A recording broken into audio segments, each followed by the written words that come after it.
To make a living, a beggar agrees to take care of a millionaire in a vegetative state, but what happens next will give you chills. The biting Greenland wind whistled through the narrow mountain pass as Oliver Montgomery's Range Rover navigated the treacherous road. His fiancée, Victoria Blackwood, sat beside him, her perfectly manicured nails drumming against her leather handbag. The couple had embarked on this journey to celebrate their engagement, though Oliver's true motivation lay in scouting locations for his next philanthropic venture, a rehabilitation center for underprivileged youth. At 38, Oliver had built an empire from his technological innovations, yet his greatest joy came from his anonymous charitable works. Victoria, a rising social media influencer, had captured his heart with her apparent passion for humanitarian causes, though lately he'd begun to question the authenticity of her commitment. "Darling, must we venture so far into this frozen wasteland?" Victoria's voice carried a note of carefully measured displeasure.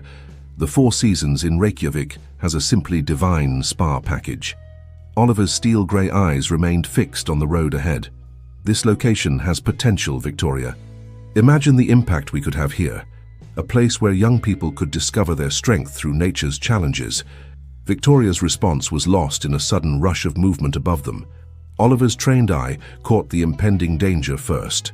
A massive sheet of snow and ice cascading down the mountainside, heading directly toward their vehicle. Without hesitation, he jerked the wheel, positioning the car to shield Victoria from the impact. The world spun in a kaleidoscope of white and grey. The Range Rover rolled, each impact sending shockwaves through Oliver's body. His last conscious thought was of Victoria's scream, high and piercing against the sound of crushing metal. When consciousness returned, it came in fragments: sterile white walls, the rhythmic beeping of machines, voices speaking in hushed tones about extensive damage and limited mobility. Oliver tried to move, to speak, but his body refused to cooperate. The doctor's prognosis was devastating: severe spinal cord injury, partial paralysis, and significant trauma to his nervous system.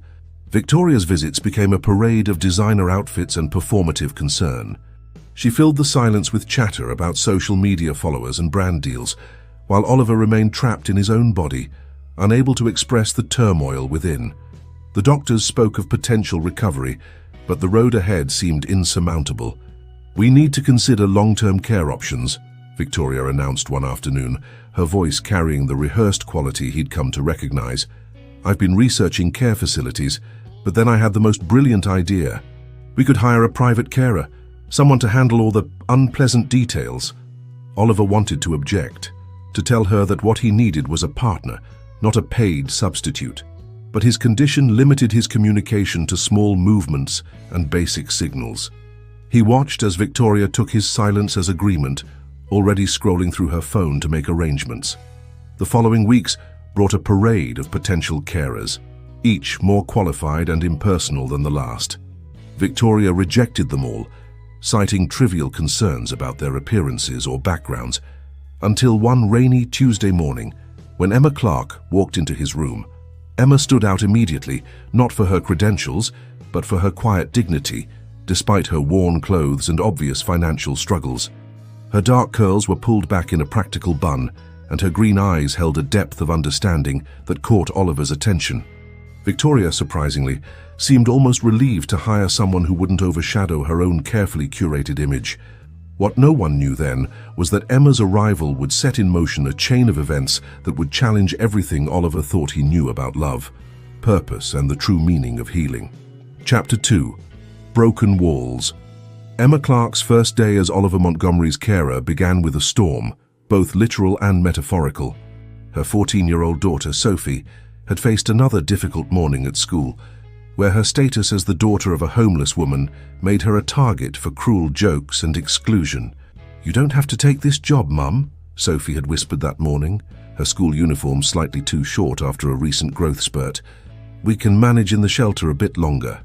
But Emma knew better.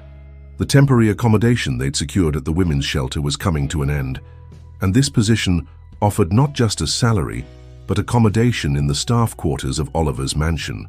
It was an opportunity they couldn't afford to refuse. The mansion itself was a testament to Oliver's success, a Victorian masterpiece nestled in the Hampshire countryside. Emma arrived early, taking in the magnificent structure that would become her workplace and home. Victoria greeted her with a clipboard of instructions and a thinly veiled warning about maintaining professional boundaries. "Mr. Montgomery requires absolute dedication," Victoria stated, her perfectly arranged features showing no genuine emotion. "His condition makes him difficult at times. You'll find all his medical requirements listed here, along with emergency contacts and dietary restrictions."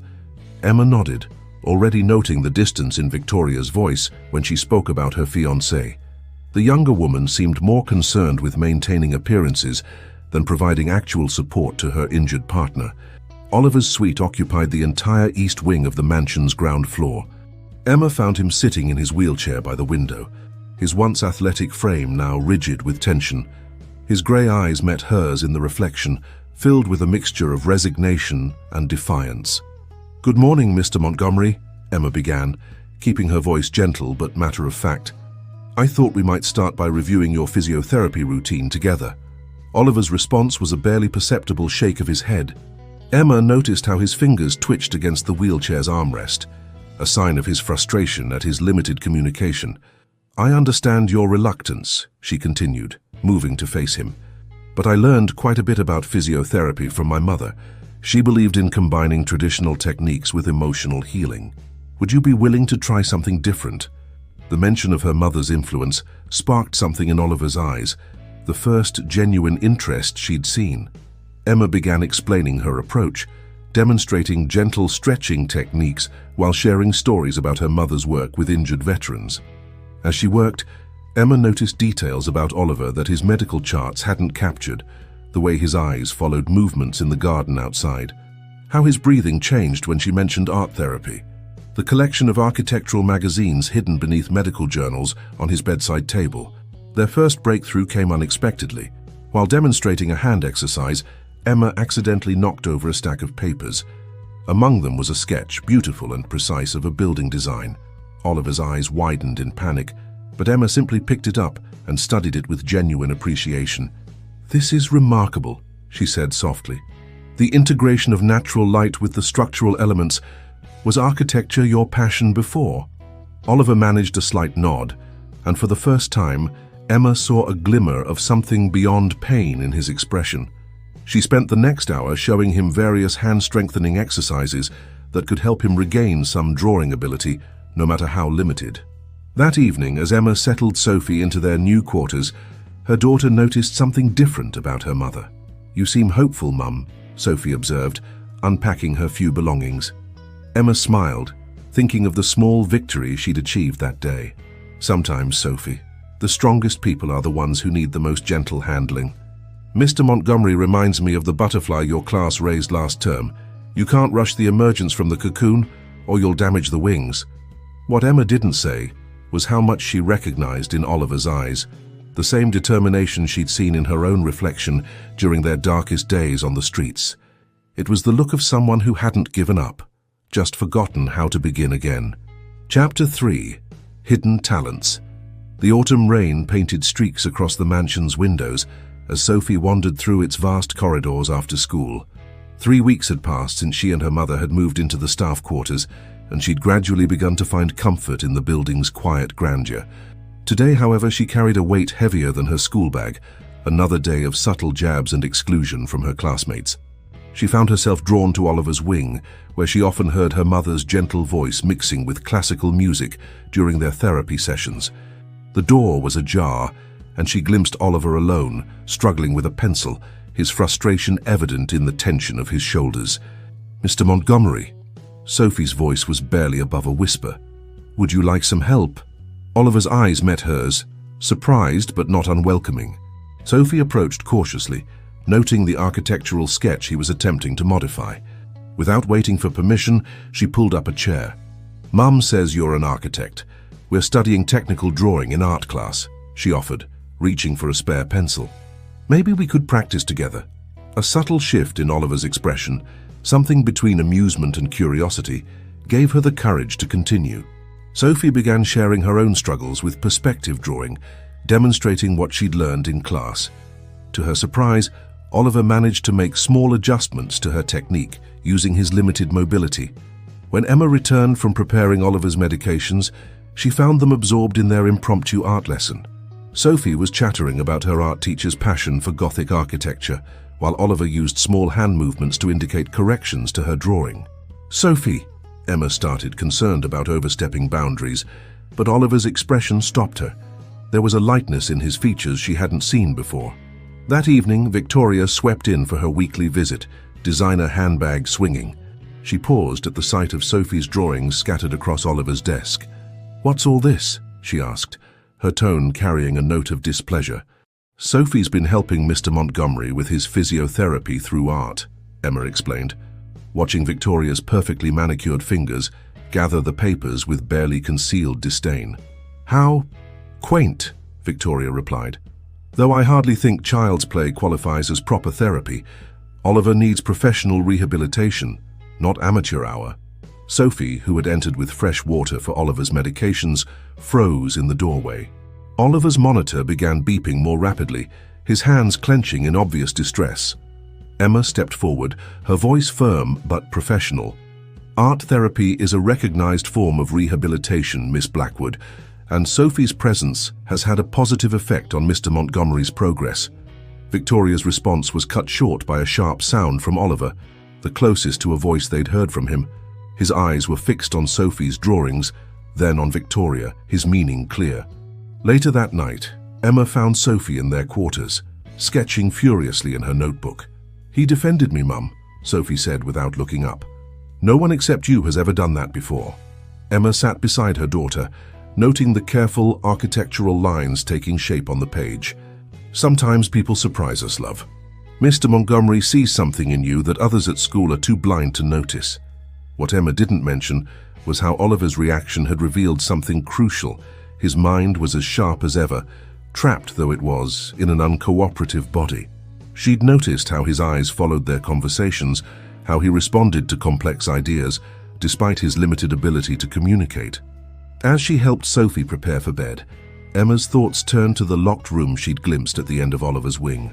Victoria had brushed off her questions about it, claiming it contained just old business papers. But Emma had seen Oliver's gaze drift to that door during their therapy sessions, carrying a weight of unspoken meaning. That night, as the mansion settled into silence, Emma made a decision. Understanding Oliver's past might be the key to unlocking his future. Tomorrow she would find a way into that room, hoping it might hold the answers they needed to break through the remaining walls between them. Chapter 4.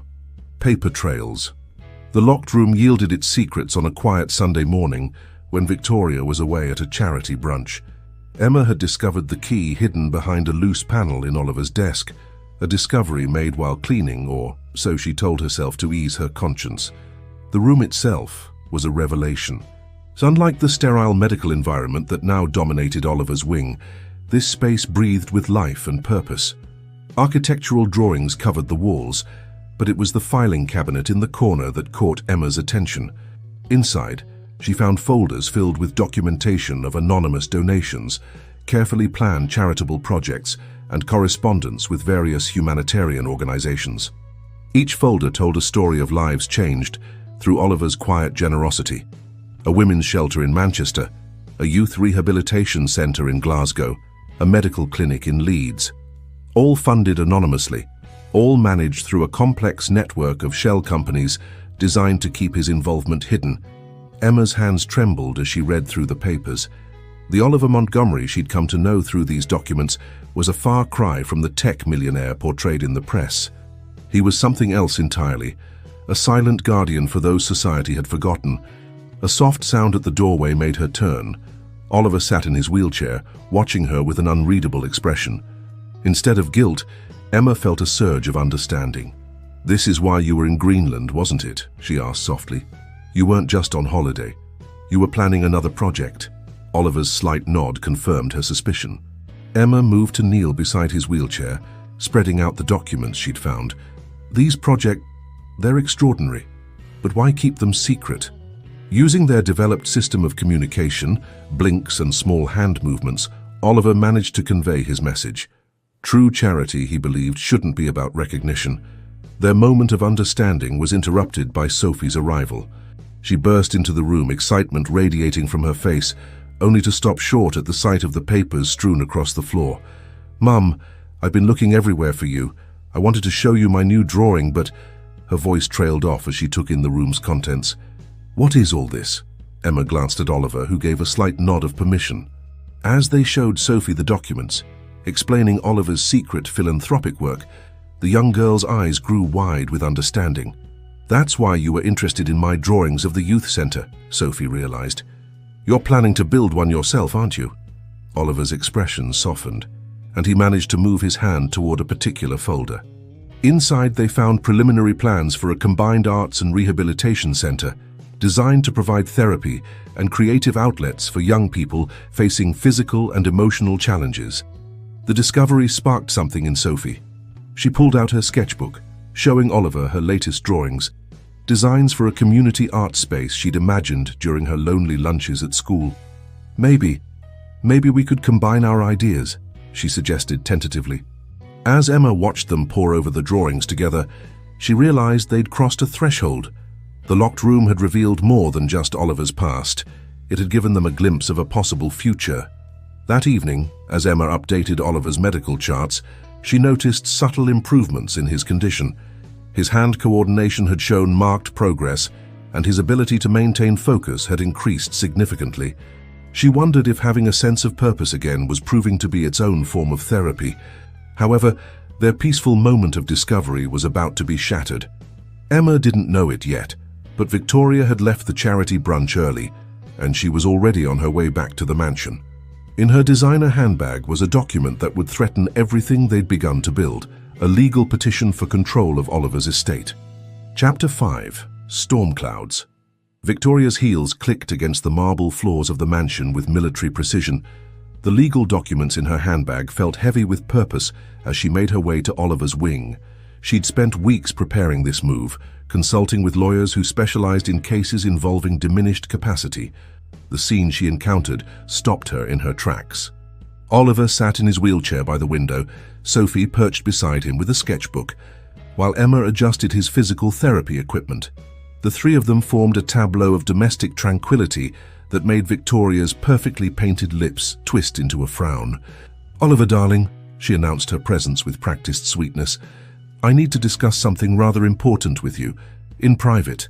Emma caught the underlying steel in Victoria's tone. She gathered Sophie and their materials, but Oliver's hand movement stopped them. His meaning was clear. He wanted them to stay. Victoria's composure slipped for just a moment before she recovered. "Very well," she said, pulling out the legal papers. "Perhaps it's better to have witnesses. These documents are for your protection, darling. Given your condition, the lawyers agree it would be best if I assumed control of your financial affairs." The temperature in the room seemed to drop several degrees. Emma watched as Oliver's fingers tightened on his wheelchair's armrest, his jaw clenching with suppressed emotion. "The petition gives me authority to manage your estate and make decisions regarding your care," Victoria continued, spreading the papers on the table. "It's really for the best, darling.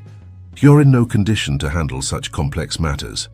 Sophie, who had been quietly observing, suddenly spoke up. "But Mr. Montgomery's been making decisions. He's been helping me with my drawings, and we're planning—" "Sophie," Emma warned quietly, but the damage was done. Victoria's eyes narrowed. "Planning? What exactly have you been planning?" Her gaze swept the room, landing on the partially opened door to the formerly locked room. With quick strides, she crossed the space and pushed the door fully open, taking in the exposed documents and drawings. "So this is what you've been doing," she said, her voice dangerously soft, "filling his head with childish projects while going through his private papers. How very convenient for you, Emma, to discover my fiancé's charitable side. I wonder what else you've discovered. Perhaps his banking details." "Investment portfolios?" Emma stepped forward, her voice steady despite her racing heart. "Those accusations are completely unfounded, Miss Blackwood. We've been focusing on Mr. Montgomery's rehabilitation, which includes engaging his mind as well as his body." "Rehabilitation?" Victoria laughed, the sound brittle. "Let's be realistic. Oliver will never return to his former self. These little art therapy sessions and secret projects are just giving him false hope. The doctors were quite clear about his prognosis." Oliver's medical monitor began beeping rapidly, reflecting his agitation. Emma moved to check his vitals, but Victoria intercepted her. "Don't touch him," Victoria snapped. "In fact, consider this your notice. I'll be arranging for professional care at a private facility. Your services are no longer required." The tension in the room was broken by a sudden crash. Oliver had swept the legal documents off the table with a jerky but deliberate movement of his arm. His eyes blazed with an intensity that made Victoria step back. "Mr. Montgomery appears to have an opinion on the matter," Emma observed quietly. Victoria gathered the scattered papers, her composure cracking. "This isn't over. Oliver needs proper care, not whatever game you're playing. I'll return with the lawyers tomorrow. We'll see how well your cozy little arrangement holds up under legal scrutiny." After Victoria stormed out, Sophie burst into tears. "We can't leave, Mum. Mr. Montgomery needs us." Emma knelt beside Oliver's wheelchair, noting the mixture of fury and fear in his eyes. "We're not going anywhere," she assured them both. "If Miss Blackwood wants a legal battle, she'll find we have quite a story to tell about patient autonomy and rehabilitation progress." What Emma didn't say was how precarious their position truly was. Victoria had wealth, connections, and the presumption of authority as Oliver's fiancée. Their only hope lay in proving Oliver was capable of making his own decisions and in finding a way to give him back his voice before Victoria returned with her lawyers. Chapter 6. Breaking Through. The night after Victoria's ultimatum stretched endlessly before them, Emma had put Sophie to bed with promises that everything would work out, though her own mind raced with contingency plans. She returned to Oliver's wing, finding him still awake, his eyes fixed on the rain-streaked windows. "We need to try something different," Emma announced, pulling up a chair beside him. "The doctors focused on physical therapy, but I've been researching alternative communication methods. There's a technique my mother used with patients who had similar conditions, a combination of muscle memory exercises and speech therapy." Oliver's eyes met hers, questioning but hopeful. Emma began explaining her idea, demonstrating gentle exercises designed to strengthen the connection between brain and vocal cords. They worked through the night, taking breaks only when Oliver's fatigue became evident. Around midnight, Sophie appeared in her pajamas, unable to sleep. Instead of sending her back to bed, Emma incorporated her into their session. Sophie began reading aloud from Oliver's architectural magazines, giving him specific words to focus on. The breakthrough came in the early hours of the morning. Sophie was describing one of their shared designs for the youth center when Oliver managed to produce a sound, rough and barely audible, but unmistakably an attempt at speech. Emma and Sophie froze, hardly daring to breathe. Oliver's face contorted with effort, and then it happened again. This time they could make out what he was trying to say. "Stay." Sophie burst into tears of joy, while Emma fought to maintain her professional composure. "Again," she encouraged gently. "You can do this, Mr. Montgomery." For the next hour they worked with renewed determination. Each attempted word seemed to strengthen Oliver's confidence. By dawn, he could manage several basic words, though the effort clearly exhausted him. As the sun rose, Emma sent Sophie to get ready for school, promising to continue the sessions later. Once they were alone, Oliver fixed Emma with an intense gaze and struggled to form new words. "Trust you." Emma felt tears prick at her eyes. "I know you do, and I promise we'll fight Victoria's petition. The Oliver Montgomery I've come to know over these past weeks isn't someone who needs others to make his decisions for him." Oliver's hand moved slightly, catching her wrist. The touch sent an unexpected current through Emma's arm, making her suddenly aware of how close they'd grown during their night of intensive therapy. She quickly stood up, professional mask sliding back into place. "You should rest now," she said, adjusting his pillows. "We'll need to pace ourselves with the speech therapy, but this is incredible progress. Victoria's lawyers won't be able to ignore this." As she turned to leave, Oliver managed another word. "Emma." She paused at the door, looking back. His eyes held something that made her heart skip, a mixture of gratitude and something deeper she wasn't ready to name. The moment was interrupted by the arrival of Jenkins, Oliver's long-serving butler. His usually impassive face showed signs of worry as he handed Emma an envelope. "This arrived by courier this morning," he explained. "Miss Blackwood's lawyers have scheduled an emergency competency hearing for tomorrow afternoon. They're bringing in specialists to evaluate Mr. Montgomery's condition. Emma's heart sank as she read the legal notice. They had less than 36 hours to prepare their defense, but as she looked back at Oliver, seeing the determination in his face, she felt a surge of hope. They had something Victoria and her lawyers hadn't counted on: Oliver's renewed ability to communicate, however limited. What troubled Emma more was the growing realization that her feelings for Oliver had shifted into dangerous territory. She'd promised herself when taking this job that she wouldn't let her heart complicate matters. She had Sophie to think about, and Oliver was still technically engaged to Victoria. Yet as she watched him doze off, exhausted from their breakthrough session, Emma couldn't deny the truth any longer. Somewhere between the physiotherapy sessions, art lessons with Sophie, and this night of intense connection, she'd fallen in love with Oliver Montgomery. And that realization made their upcoming legal battle far more complicated than she'd ever anticipated. Chapter 7. The Hearing. The London law offices of Blackwood & Associates towered above the city, its glass facade reflecting the grey autumn sky. Emma couldn't help but notice that Victoria's surname matched the firm's name, another detail her fiancé had conveniently failed to mention. Sophie sat beside her in the waiting area, nervously smoothing her borrowed dress, while Oliver's wheelchair was positioned between them. "Remember," Emma whispered, "we only need to demonstrate that Mr. Montgomery is capable of making his own decisions. The speech therapy progress alone should—" "Miss Clark," a crisp voice interrupted. A secretary gestured toward the conference room. "They're ready for you." The room was intimidating in its opulence. A long mahogany table dominated the space, around which sat Victoria, 3 stern-looking lawyers and 2 medical specialists. Emma noticed how Victoria had positioned herself to catch the light from the window, her designer suit and perfect makeup creating an image of polished concern. "Let the record show that this is an informal competency evaluation for Oliver Montgomery," the lead lawyer began. "Present are his fiancée, Miss Victoria Blackwood, medical specialists Dr. Harrison and Dr. Foster, Mr. Montgomery's current carer, Miss Emma Clark, and—" He paused, frowning at Sophie. "My daughter is here at Mr. Montgomery's specific request," Emma stated firmly. Oliver's hand moved slightly in confirmation. The first hour was grueling. The specialist fired questions at Emma about Oliver's care routine, his medical progress, and her qualifications. Victoria occasionally interjected with carefully worded concerns about Emma's lack of professional certification. "And these art therapy sessions," Victoria's primary lawyer said, shuffling through his papers. "They seem rather unconventional. No formal training, no structured methodology, just drawing pictures with a child." Sophie straightened in her chair. "Mr. Montgomery has been teaching me about architectural design. He's helped me understand perspective and—" "This isn't an art class review," Victoria cut in smoothly. "We're here to discuss Oliver's capacity to manage his affairs. The doctor's reports clearly indicate severe limitations in his ability to communicate and make complex decisions." "Those reports are outdated," Emma countered, her voice steady despite her racing heart. "Mr. Montgomery has made significant progress, particularly in the last 24 hours. If you'll allow him to demonstrate—" "Demonstrate?"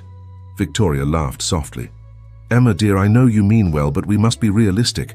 Oliver can barely move, let alone communicate complex financial decisions." Oliver's monitor began beeping faster, but this time it wasn't from distress. His eyes focused with intense concentration, and then, in a voice rough from disuse but clear enough to silence the room, he spoke. "My decision." The specialists leaned forward, furiously taking notes. Victoria's perfectly composed facade cracked slightly. "Oliver has regained limited speech capabilities," Emma explained into the stunned silence.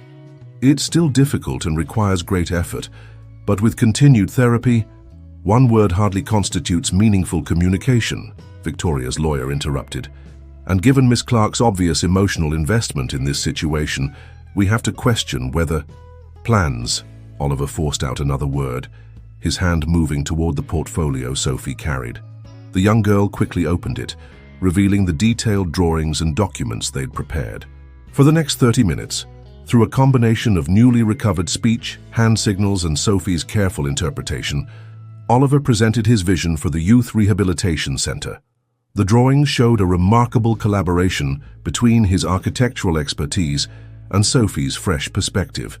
More importantly, they demonstrated clear, purposeful thinking and decision-making. Dr. Harrison, one of the specialists, studied the plans with growing interest. These are quite sophisticated designs.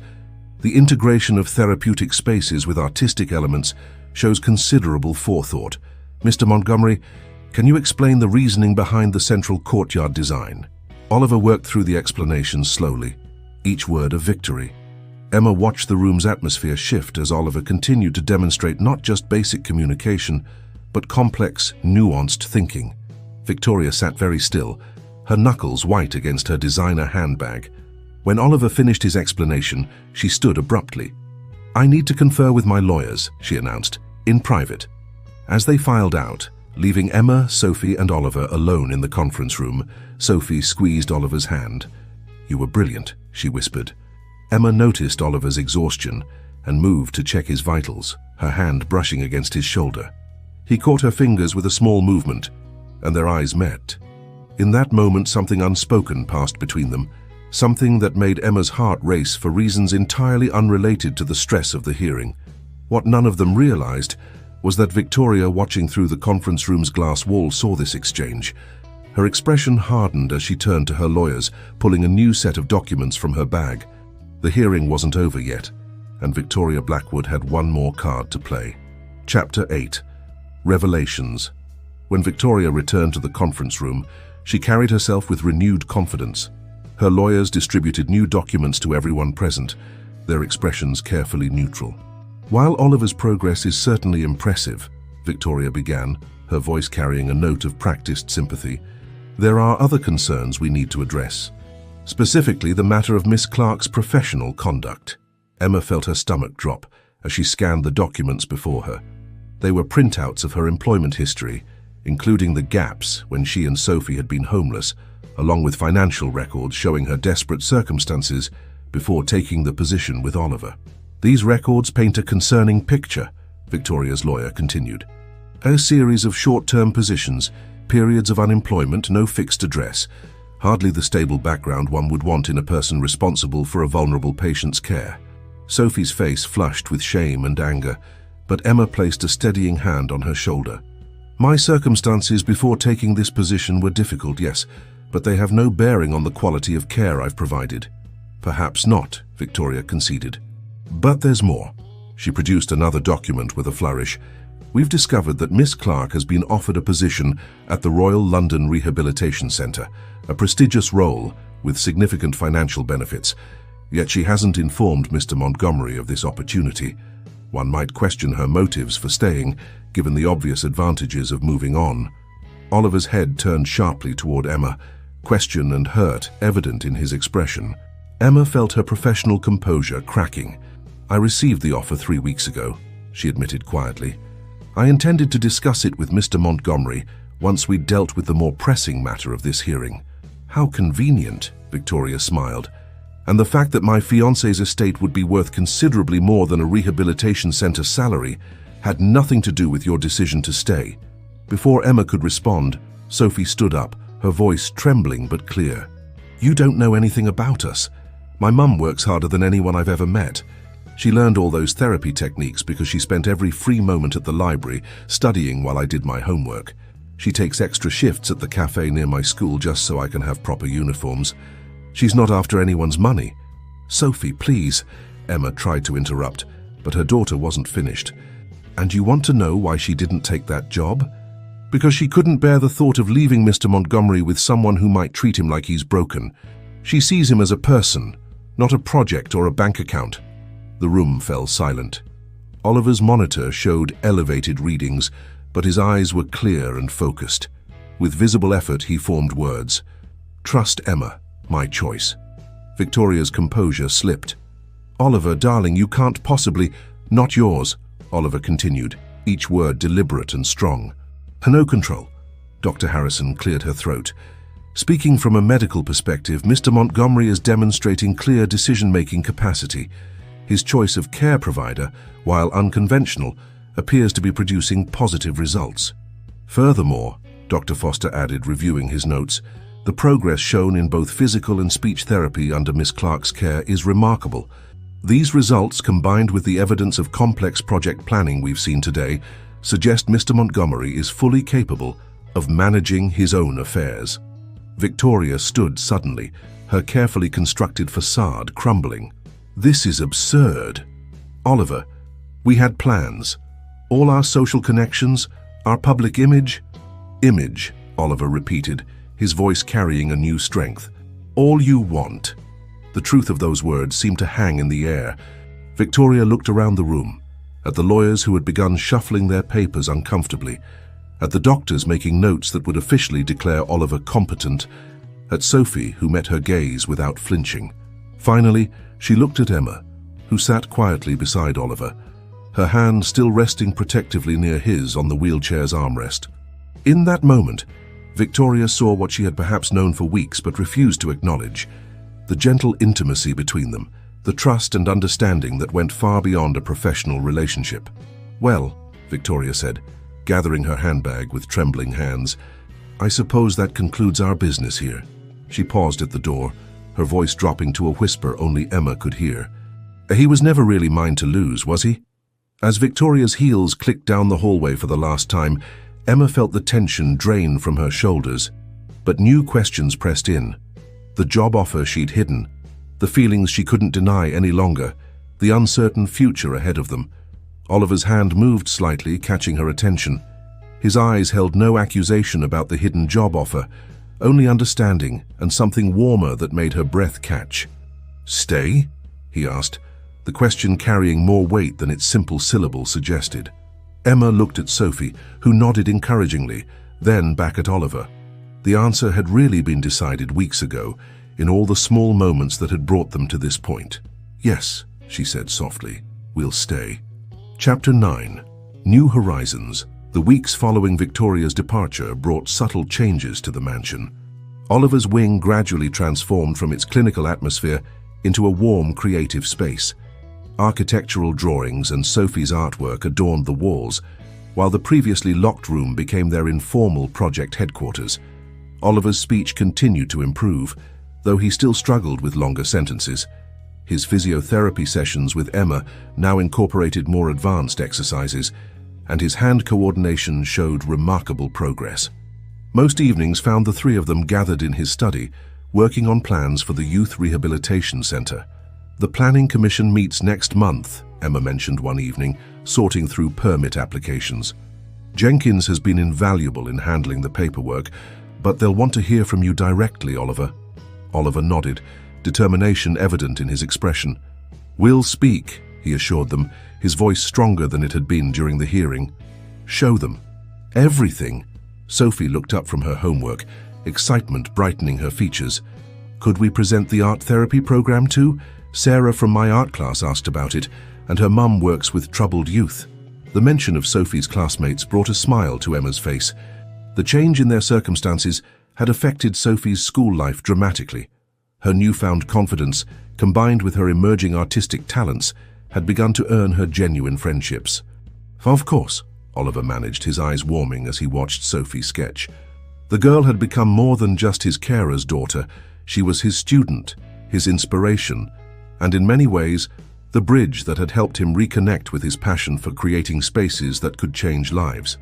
As Sophie became absorbed in her drawing, Emma noticed Oliver watching her with an intensity that made her pulse quicken. Since the hearing, something had shifted between them, creating an undercurrent of unspoken feelings that neither had dared to address. A knock at the door interrupted the moment. Jenkins entered, carrying a silver envelope with familiar handwriting. "From Miss Blackwood, sir," he announced, his tone carefully neutral.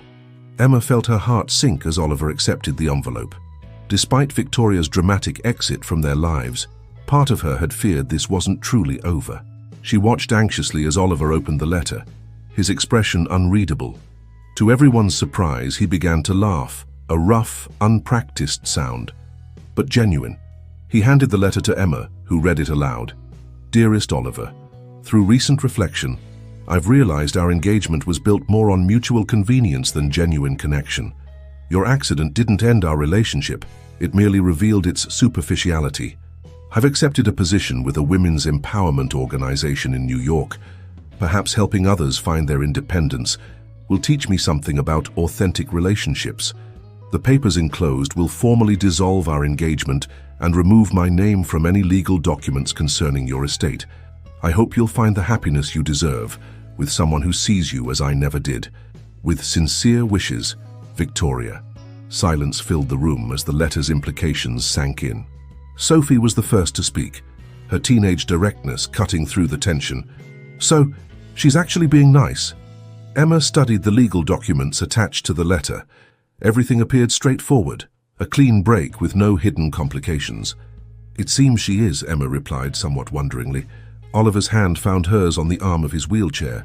The touch sent warmth spreading through her fingers, and when their eyes met, the emotions they'd been carefully containing threatened to overflow. Sophie, displaying the perceptiveness that often surprised them, gathered her art supplies. "I just remembered. I have that history project to finish.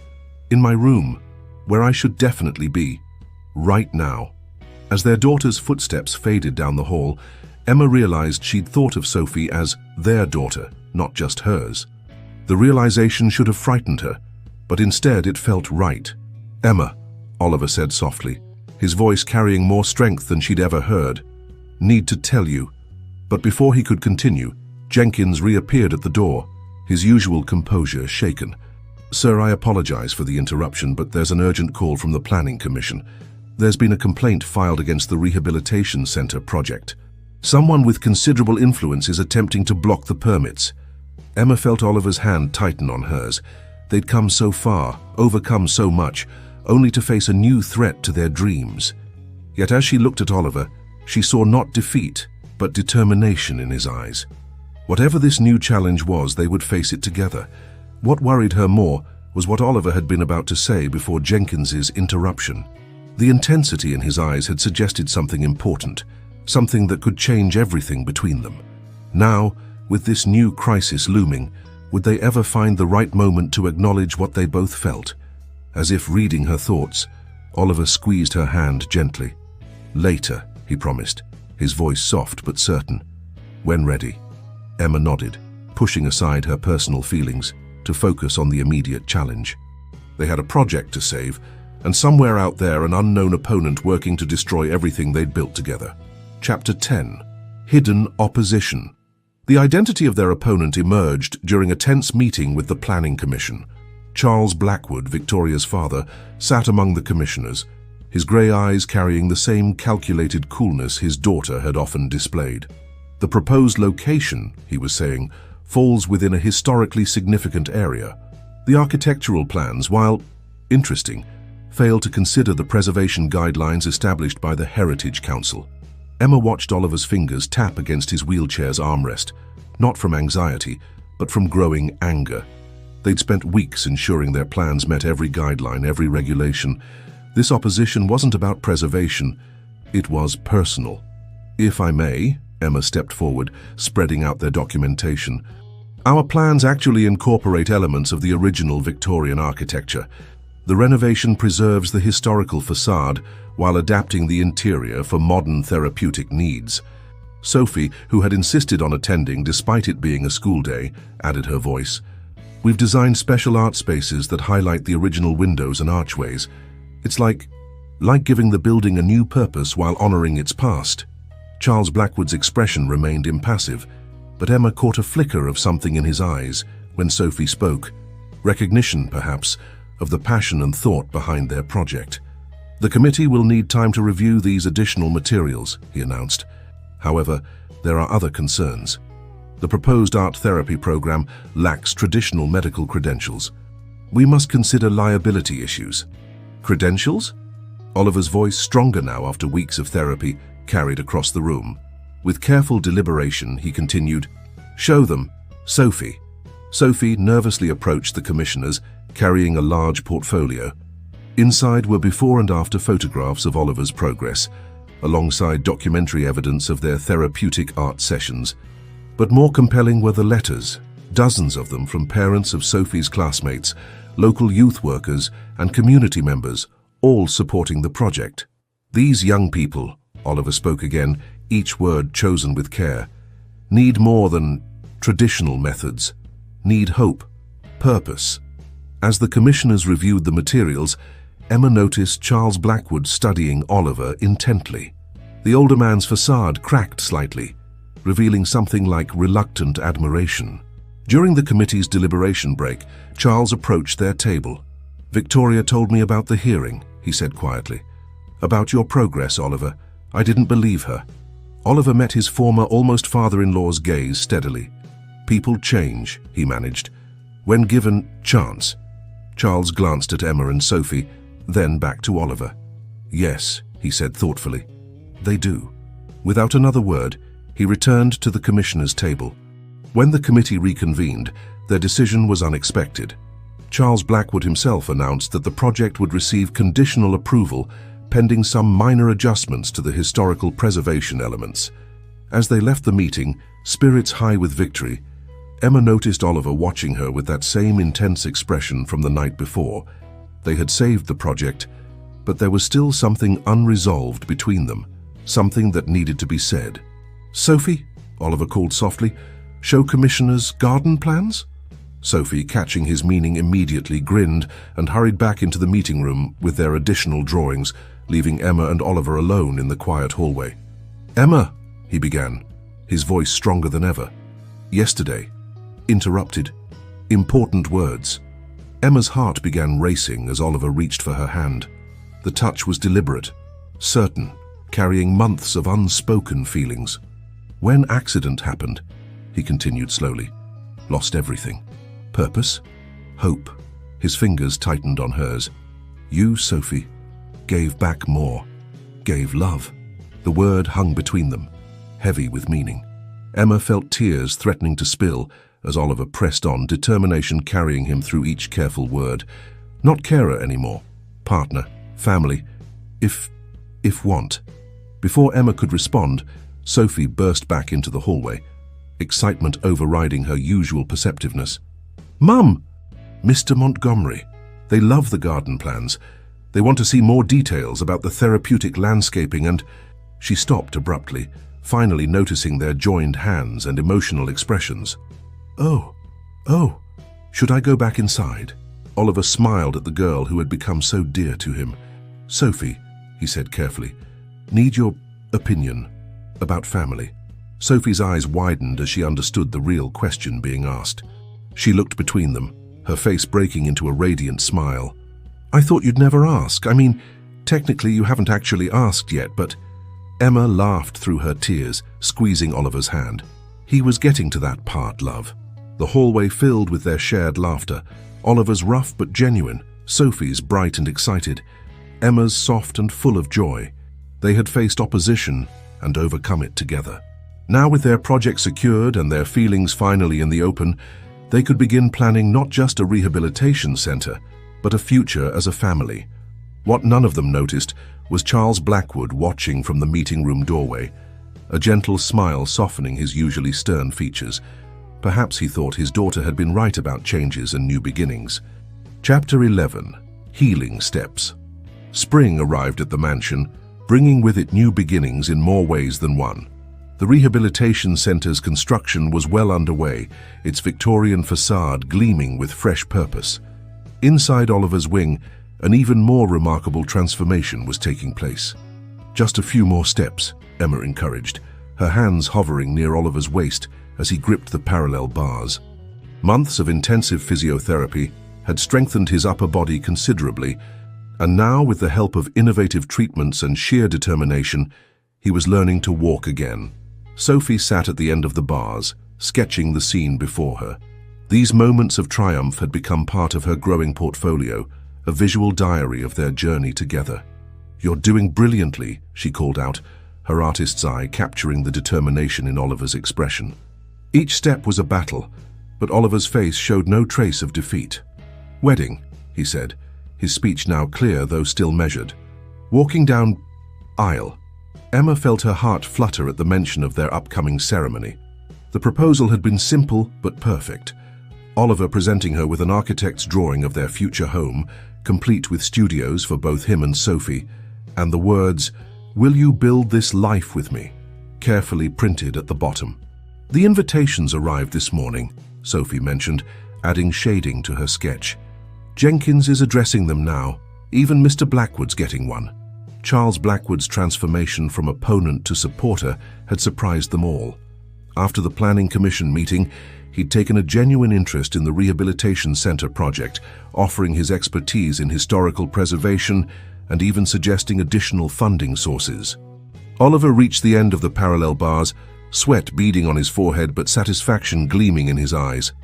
As Emma helped him into his wheelchair, now used more as a precaution than a necessity, he pulled her close. Practice. First dance, too. One step at a time, love, Emma laughed, but her eyes shone with pride and anticipation. The man before her had come so far from the bitter, isolated patient she'd first met. His determination had not only rebuilt his body, but had also created something beautiful from the broken pieces of all their lives. Later that afternoon, as Emma reviewed the final plans for the Rehabilitation Center's opening, she found Sophie sitting in the garden, unusually quiet. "Everything all right, darling?" she asked, settling beside her daughter. Sophie fiddled with her sketchbook. "I was thinking about the wedding, about taking Oliver's name. Both of us, I mean. If that's okay?" Emma's throat tightened with emotion. "Have you discussed this with him?" "Sort of," Sophie admitted. "He's been helping me with an art project, a family tree, but instead of looking back, it shows the future. Our future. And I drew all three of us with the same name." Before Emma could respond, they heard the soft whir of Oliver's wheelchair approaching. He'd been practicing using the garden paths as part of his mobility training. "Show her," Oliver encouraged Sophie, who carefully opened her sketchbook to reveal the family tree illustration. It was beautifully rendered, with 3 intertwined branches bearing their names: Oliver, Emma, and Sophie Montgomery. "Perfect," Oliver said simply, reaching for both their hands. Emma looked at her daughter, no longer the scared girl from the shelter, and the man who had helped them both find not just security, but joy. "Yes," she agreed. "Perfect." Their moment was interrupted by Jenkins clearing his throat discreetly. "Pardon the interruption, but the art therapy instructor candidates have arrived for their interviews." The Rehabilitation Center would open shortly after the wedding, combining traditional medical treatments with creative therapy programs. Oliver insisted on personally interviewing every potential staff member, ensuring they shared his vision of healing through art and innovation. As they made their way back inside, Oliver caught Emma's hand. "Thank you," he said softly. "For what?" "Seeing me, when broken, helping build something new." Emma squeezed his hand, remembering the long journey from their first meeting to this moment. "We built it together," she corrected gently. "All 3 of us." Sophie ran ahead to greet the candidates, her natural enthusiasm brightening the hallway. Emma and Oliver followed more slowly, his steps careful but growing stronger each day. The mansion that had once felt like a prison to Oliver now buzzed with purpose and life, its rooms filled with plans for the future and the warmth of family.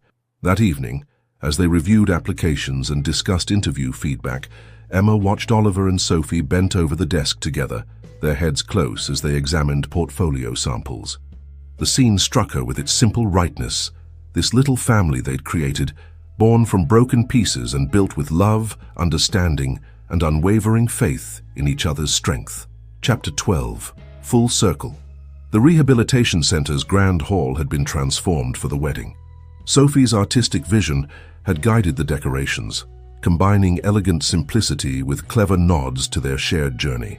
Architectural drawings served as table runners, while easels displayed paintings created by future art therapy students. In a quiet room upstairs, Emma stood before a mirror, hardly recognizing herself in the elegant cream gown. Sophie, already dressed in her junior bridesmaid's dress, made final adjustments to her mother's hair. "Oliver's going to burst into tears when he sees you," Sophie declared confidently. Happy tears, obviously. A knock at the door revealed Charles Blackwood, looking distinguished in his morning suit. "The guests are seated," he announced, then hesitated. "Emma, I hope you'll accept my offering to walk you down the aisle. Consider it my way of welcoming you to the family properly." Emma felt tears threatening to ruin her careful makeup. "Thank you, Charles. That would be perfect." Meanwhile, in another room, Oliver stood steadily, Jenkins helping with his tie. Months of determination had paid off. He would walk down the aisle and dance with his bride, though a discreet wheelchair waited nearby if needed. "The ring, sir," Jenkins prompted gently. Oliver patted his pocket, smiling at the thoughtful design he'd commissioned. The band featured 3 intertwined strands of gold, representing their family's unity, with a small artist's palette charm that would rest against Emma's finger. The ceremony began with soft music, a string quartet playing an arrangement Sophie had helped select. Oliver made his way to the altar slowly but surely, each step a testament to his recovery and determination. When Emma appeared at the entrance, escorted by Charles Blackwood and followed by a beaming Sophie, Oliver felt his breath catch. She moved toward him with grace and certainty, her eyes never leaving his. As Charles placed her hand in Oliver's, the older man's usual stern expression softened with genuine emotion. The celebrant spoke of love's transformative power, of families built through choice rather than chance, and of the strength found in supporting each other through life's challenges. But the most powerful moment came during the personally written vows. Oliver spoke first, his voice clear and strong, though still measured. "Emma, you saw beyond my broken pieces to the man I could become again. You and Sophie brought light back into my world. Today I promise not just my love, but my partnership in all things. Together we'll continue building something beautiful from life's unexpected turns." Emma's voice trembled slightly as she responded, "Oliver, you taught me that strength comes in many forms and that love can rebuild what life breaks. I promise to stand beside you in all our adventures, to cherish the family we've created, and to never stop believing in the power of second chances." Sophie's surprise came during the ring exchange. Along with the wedding bands, she presented a small box containing a delicate gold necklace with a matching artist's palette charm. "For all 3 Montgomerys," she announced proudly. After the celebrant pronounced them husband and wife, Oliver drew Emma into a tender kiss. The guests burst into applause, but the newlyweds had eyes only for each other and for Sophie, who rushed to join their embrace. The reception celebrated not just their marriage, but the official opening of the rehabilitation center. Guests toured the facilities, admiring the seamless blend of historical architecture and modern healing spaces. The art therapy rooms buzzed with excitement, showcasing work from their first group of young clients. As evening fell, Oliver led Emma onto the dance floor. Their first dance had been carefully choreographed to accommodate his abilities, but what the guests saw was simply a man in love, holding his wife close as they swayed to the music.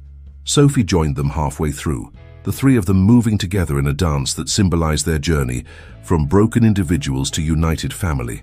Later, under a canopy of twinkling lights, Oliver stood at a microphone to make an announcement. The Rehabilitation Center's first major project would be a scholarship program for young artists facing physical or emotional challenges. The program would bear Sophie's name, honoring the young girl whose art had helped bridge the gap between injury and healing.